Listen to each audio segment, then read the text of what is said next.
Hello students, today we will discuss a new chapter that is missing terming figure. देखिए maximum student को ये topic जो है tough लगता है। उसका रीजन ये है कि इसमें बहुत सारे लॉजिक होते हैं, कब कौन सा लॉजिक कहाँ लगेगा ये पता नहीं चल पाता है ना। तो आप कुछ रूल्स एंड प्रोसेस उनको फॉलो कीजिए, इससे टॉपिक बहुत इजी हो जाएगा। और वो जो रूल्स है प्रोसेस है मैं आपको बताने वाला हूँ कि किस तरह से इस टॉपिक के अंदर किस तरह से अप्रोच की जाए है ना, किस तरह से लॉजिक लगाया जाए कि क्वेश्चन बहुत इजी हो जाए और हमारा 2 या 3 ट्राई के अंदर ये क्वेश्चन हो जाए। ठीक है, चलिए स्टार्ट करते हैं। सबसे पहले बात करें कि इसमें 2 टाइप से आप क्वेश्चन पूछ जाते हैं। एक तो होता है single diagram based, single diagram based.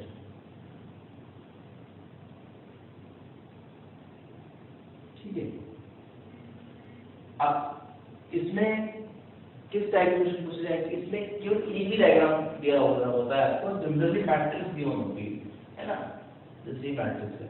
ठीक है,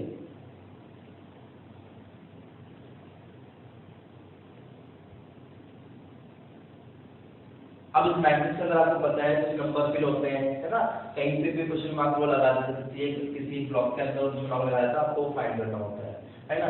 जैसे मैंने यहाँ पे लिखा 1 2 5, ठीक है, 3 4 25 और यहाँ पे मैंने लिखा 5 है 6। ठीक है, और आपको यहाँ बताना क्या लिखना है। ठीक है, अब जब भी मैट्रिक्स का क्वेश्चन आता है तो आप लोग सब सोचते होंगे किस तरह से अप्रोच करें। मैट्रिक्स में कहीं भी लॉजिक लग जाता है, कभी तो हॉरिजॉन्टल लगता है, कभी वर्टिकली लगता है, और पता लगता है कहाँ लॉजिक लगेगा। देखो लॉजिक पता करने का सबसे सिंपल तरीका है कि आप पहले मैक्सिमम नंबर की तरफ ट्रेवल करें। अगर वहाँ पे लॉजिक आपको क्लियर होता है तो फिर आप, अगर वहाँ पे लॉजिक क्लियर होता है ठीक है, नहीं होता है क्लियर तो आप दूसरे डायरेक्शन में ट्राई कर सकते हैं। ठीक है, अब आप देखें 1 2 5 आ रहा है, 3 4 एकदम से 25 नंबर आपको ग्रेटर नंबर आपको दिख रहा है ना। तो इसलिए डायरेक्शन जो होगी सॉल्व करने की लेफ्ट टू राइट होगी। ठीक है, अब कौन कौन सा लॉजिक होता है हमें वो हम देख लेते हैं। देखो बहुत मैक्सिमम लोगों का तो आंसर आ चुका होगा इसके अंदर है ना। हम पहले अप्लाई करें किस लॉजिक को हम कहाँ पर अप्लाई करेंगे, पहले हम कौन से देख लेते हैं। सबसे पहले आप एडिशन ट्राई करेंगे। ठीक है, एडिशन के बाद आप मल्टीप्लिकेशन ट्राई करेंगे। अब ये एडिशन मल्टीप्लिकेशन मैंने एक साथ क्यों लिखा है कि जब भी इंक्रीजिंग ऑर्डर में मुझे दिखेगा कि यार कोई सा भी इंक्रीजिंग ऑर्डर में दिख रहा है नंबर आता हुआ तो या तो ऐड होके आएगा या मल्टीप्लाई होके आएगा। ऐसे जब डिक्रीजिंग ऑर्डर में होगा तो या तो वो सब्ट्रैक्शन से आएगा या फिर वो डिवाइड होके आएगा। तो पहले तो आप एक बेसिक ऑपरेशन लगा लो, और बेसिक ऑपरेशन लगाने का तरीका इंक्रीजिंग ऑर्डर में दिख रहा है जनरली एडिशन मल्टीप्लिकेशन लगता है, सब्ट्रैक्शन कब लगता है जब डिक्रीजिंग ऑर्डर में दिखेगा आपको। ठीक है, ये चीज समझ में आ गई। इसके बाद अगर एक बेसिक ऑपरेशन से आंसर नहीं आ रहा है तो फिर आप लॉजिक पे जाएंगे स्क्वायर लॉजिक पे। ठीक है, स्क्वायर से नहीं हो रहा है तो फिर आप क्यूब पे जाएंगे। ठीक है, स्क्वायर का लॉजिक लगा लो, क्यूब का लॉजिक लगा लो, स्क्वायर को ऐड कर लो, स्क्वायर को माइनस कर लो, क्यूब को ऐड कर लो, क्यूब को माइनस कर लो। अगर उनसे भी नहीं होता है तो फिर आप जाएंगे प्राइम नंबर के लॉजिक पे जाएंगे। ठीक है, और कभी कभी उससे भी नहीं होता है तो फिर एक स्पेशल लॉजिक होता है डिजिट्स का, उससे आप मूव करते हैं। ठीक है, आप डिजिट्स का लॉजिक क्या होता है, प्राइम नंबर का आपको समझ में आ ही रहा है 2 3 5 7 11 13 इस तरह से प्राइम नंबर लिखते हैं। मतलब डिजिट्स का मतलब जैसे 23 लिखा है, 23 को मैंने 5 लिख दिया तो कैसे लिखा है, इनके डिजिट्स को मैंने ऐड कर दिया, 2 + 3 कितना हो गया 5। क्लियर, तो addition multiplication subtraction division square cube prime number power 4 का लॉजिक हो सकता है, लेकिन वो आपको इजीली क्लियर हो जाएगा अगर आप स्क्वायर क्यूब को अच्छी तरह पढ़ लेंगे। ठीक है, क्लियर है, समझ आ गया यहाँ तक। दूसरी प्रोसेस को फॉलो करना है, पहले बेसिक ऑपरेशन लगा रहे हैं, 4 ऑपरेशन लगा रहे हैं, उसके बाद स्क्वायर एंड क्यूब पे जाओ, प्राइम नंबर पे जाओ, डिजिट पे जाओ। ठीक है, ये प्रोसेस अगर आप फॉलो करोगे तो इजीली आपका सॉल्व हो जाएगा क्वेश्चन। ठीक है, चलिए अब इस क्वेश्चन को देखते हैं किस तरह सॉल्व करेंगे। देखिए कभी कभी क्या होता है ऑप्शन के अकॉर्डिंग क्या क्वेश्चन का जो आंसर है या लॉजिक है वो चेंज रहता है ना। ऑप्शन जो दे रखे हैं उसके अकॉर्डिंग लॉजिक चेंज हो जाता है। जैसे आंसर में ऑप्शन देता हूँ आपको, ऑप्शन ए है 41, बी है इसका 38, ठीक है, इसका थर्ड ऑप्शन है 61 और डी ऑप्शन है मैथमेटिक्स। आप लोग ट्राई कीजिए क्या आंसर होना चाहिए। कुछ लोग देखते ही नॉर्मली से लगा देते हैं कि अगर लॉजिक कोई भी है तो लॉजिक लगा दो, ऐसा नहीं होता। पहले आप अप्लाई कीजिए, उसके बाद ऑप्शन के अकॉर्डिंग अप्लाई कीजिए। ठीक है, चलिए स्टार्ट करते हैं। 1 2 से 5 अगर बात करूँ तो ऐड में ऐड करता हूँ, मल्टीप्लाई से 1 into 2 नहीं आएगा। ठीक है, ऐड करता हूँ 3 आएगा, 3 + 2 कर देंगे तो ठीक है आ जाएगा 5। लेकिन 3 + 4 7 आएगा, काउंट कर तो 5 करेंगे तो नहीं आएगा, है ना। तो इंक्रीजिंग ऑर्डर में मैंने देख लिया क्या ये लॉजिक देखा मैंने, एडिशन और मल्टीप्लिकेशन दो देख लीजिए। अब सब्ट्रैक्शन डिवीजन तो होगा नहीं, तो फिर हम जाएंगे स्क्वायर के ऊपर। मैं दोनों नंबर का स्क्वायर करता हूँ, 1 का स्क्वायर 2 का स्क्वायर। ठीक है, इन दोनों का ऐड करो, 1 का स्क्वायर क्या होता है 1, 2 का स्क्वायर क्या होता है 4, 1 का स्क्वायर कितना हो गया 5। ठीक है, लॉजिक बैठा है। आगे इसको चेक करो, अगर ये लॉजिक यहाँ बैठा है तो मैं उसका आंसर निकाल दूंगी। ठीक है, तो इसमें यही बात होता है कि जो लॉजिक आपने यहाँ लगाया है फर्स्ट रो के अंदर, सेम लॉजिक सेकंड रो में फॉलो होना चाहिए और वही सेम लॉजिक थर्ड रो में फॉलो होना चाहिए। ठीक है, कुछ क्वेश्चन ऐसे होते हैं जिनमें कभी कभी ऐसा होता है कि हर रो के अंदर अलग अलग लॉजिक फॉलो होता है। ठीक है, वो बहुत रेयर केस क्वेश्चन आते हैं। जनरली ऐसा होता है कि अगर फर्स्ट रो में आपने लॉजिक लगा दिया, वही लॉजिक सेकंड रो में फॉलो होता है और वही लॉजिक थर्ड रो में फॉलो होता है। ठीक है, चलो तो ये हो गया 5 आ गया। चलो आगे 3 and 4, 3 square plus 4 square, 3 square कितना होता है 9, 4 स्क्वायर कितना होता है 16, 16 प्लस 9 कितना हो गया 25। ठीक है, यहाँ पे लॉजिक पे बैठा है। क्लियर हो गया। चलो तो मतलब अगला जो आपका जो आंसर आएगा 5 स्क्वायर प्लस 6 स्क्वायर आएगा। तो यहाँ से निकाल लेते हैं इसका 5 and 6, 5 square plus 6 square 25 plus 36, 6 5 11 1 3 6 61। Answer will be C option. Clear, समझ आ गया। तो मैट्रिक्स में किस तरह से अप्रोच करते हैं, या तो हॉरिजॉन्टल जाएगा वर्टिकली जाएगा।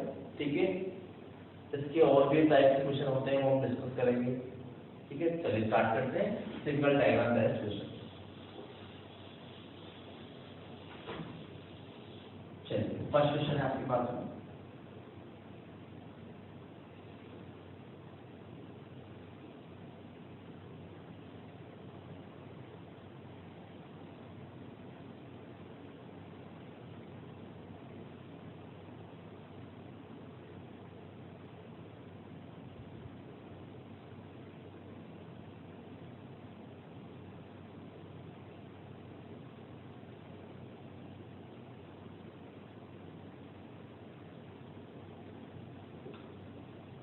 चलिए मैंने लिखा 2 8 32 5 6 60 10 2, आपको पता नेक्स्ट क्या आएगा। ठीक है, चलिए ये ऑप्शन में दे रहा हूँ आपको 45, बी ऑप्शन में आपको दे रहा हूँ 60, C option 40 and D option 75। ठीक है, चलिए इसको ट्राई करते हैं। आप लोग वीडियो को पॉज करके भी क्वेश्चन सॉल्व कर सकते हैं। 8 and 2 से 32 आ रहा है, तो या तो मल्टीप्लाई होके आएगा या ऐड होके आएगा। अगर मैं ऐड करता हूँ 2 + 8 10 होगा, 10 32 आगे लेंगे तो फिर आगे नहीं आएगा। ठीक है, चलो फिर हम मल्टीप्लाई करते हैं 8 into 2 कितना होगा 16, 16 से 32 आ सकता है। वेरी तो सबको आगे समझ आ गया कैसे क्या होगा। 2 into 8 कितना होगा 16, 16 से 32 कैसे आ रहा है, जो भी आंसर आया उसको डबल कर दिया 32 आ गया। ठीक है, सेम लॉजिक आपको अप्लाई करना है नेक्स्ट वाले के अंदर। ठीक है, तो 5 मल्टीप्लाई बाय 6 कितना होगा 30। ठीक है, 30 मल्टीप्लाई बाय 2 कितना हो जाएगा 60। जो भी आपको मल्टीप्लाई करने पे आंसर आया उसको डबल कर दो। तो 10 into 2 कितना होगा 20, 20 मल्टीप्लाई बाय 2 कितना होगा 40। Answer will be C option. Clear, चलिए सेकंड क्वेश्चन ट्राई करते हैं।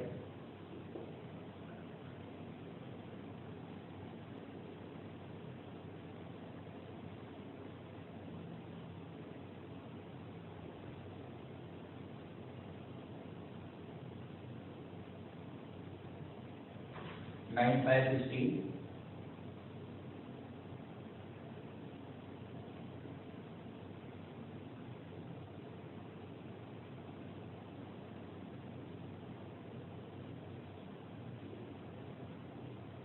ठीक है, आपको बताना है 9 5 16 2 4 4, तो 8 2 क्या आएगा यहाँ पर, ठीक है। ऑप्शन ए यहाँ पे देखो आपने, option A 36, option B 49, option C 64, option D 81। देखिए कभी कभी ऑप्शन देख के मेरा हमारा माइंड लॉजिक क्लियर हो जाता है। कैसा लॉजिक हो रहा है आपके, जो भी ऑप्शन दे रखा है ना वो सब परफेक्ट स्क्वायर रहता है, परफेक्ट स्क्वायर है तो फिर लॉजिक उस टाइप के लगेगा, ठीक है। अब आप देखो आपका जो लॉजिक है वो इस तरह से फॉलो हो रहा है, फॉलो हो रहा है। कैसे पता लगा कि 9 5 3 16 आ गया, लाइक इससे बड़ा नंबर आ गया। 16 4 ही क्या होता है, स्क्वायर होता है। 16 किसका स्क्वायर होता है, 4 का स्क्वायर, 4 किसका होता है, 2 का स्क्वायर। क्या कर रखा है 9 - 5 कितना होगा 4, 4 का स्क्वायर है, 4 का स्क्वायर करोगे कितना आएगा 16, ठीक है। चलिए आगे देखते हैं, 2 - 4 कितना होगा -2, -2 का स्क्वायर कितना होता है +4, ठीक है। हम से करेंगे 3 - 2 कितना हो जाएगा 6, 6 प्लस में कितना हो जाएगा 36। समझ में आ गया, तो आंसर होगा ए ऑप्शन, क्लियर। चलिए क्वेश्चन नंबर 3।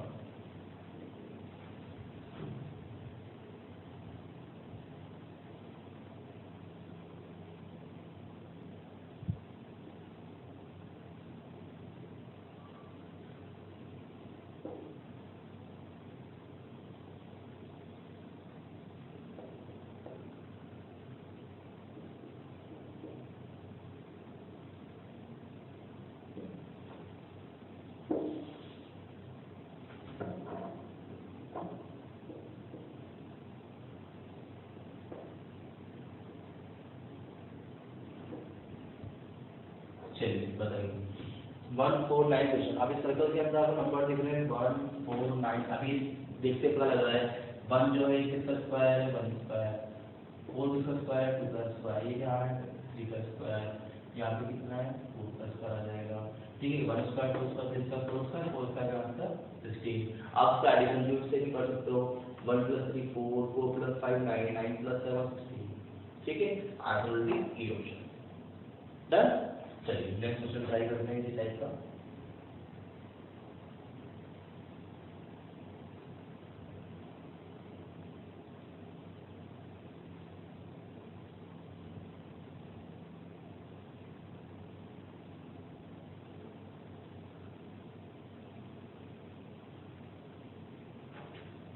ठीक, देखिए 8 2 99 5 4 80 2 6 63, आपको बताना है 2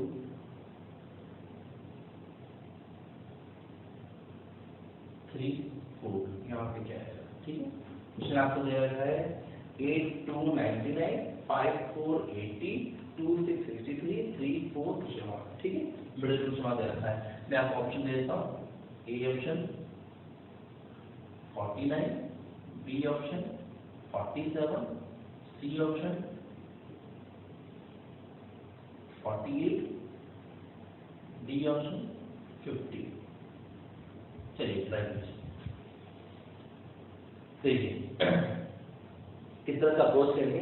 कभी कभी डायग्राम के अकॉर्डिंग में ना अप्रोच करने का आपको तरीका पता लग जाता है। किस तरह से, देखो यहाँ पे आपको 2 ब्लॉक दे रखे हैं, इन 2 ब्लॉक से मर्ज होकर ही आता है, यहाँ पे भी 2 ब्लॉक इसको मर्ज होकर आ रहा है, इट मींस इन दोनों से यहाँ बैठेगा, इन दोनों का, है ना। यहाँ पे ऐसा तो हो सकता है कभी कभी इन दोनों से यहाँ का लॉजिक बैठ जाता है, अपोजिट का लॉजिक बैठ सकता है ना। तो पहले हम नॉर्मल ट्राई करेंगे, हम पहले स्मॉल नंबर स्टार्ट करेंगे। देखो 2 6 63 वाली लॉजिक अप्लाई करते हैं, ठीक है। देखो 2 और 63 कैसे आ रहा है, अगर मैं बात करूं 2 और 63 किस तरह से आएगा,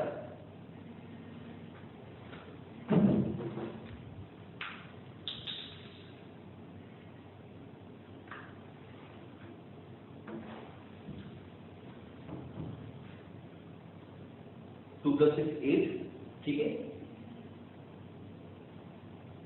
8 स्क्वायर कितना हो जाएगा, दोबारा देख लीजिए एक बार,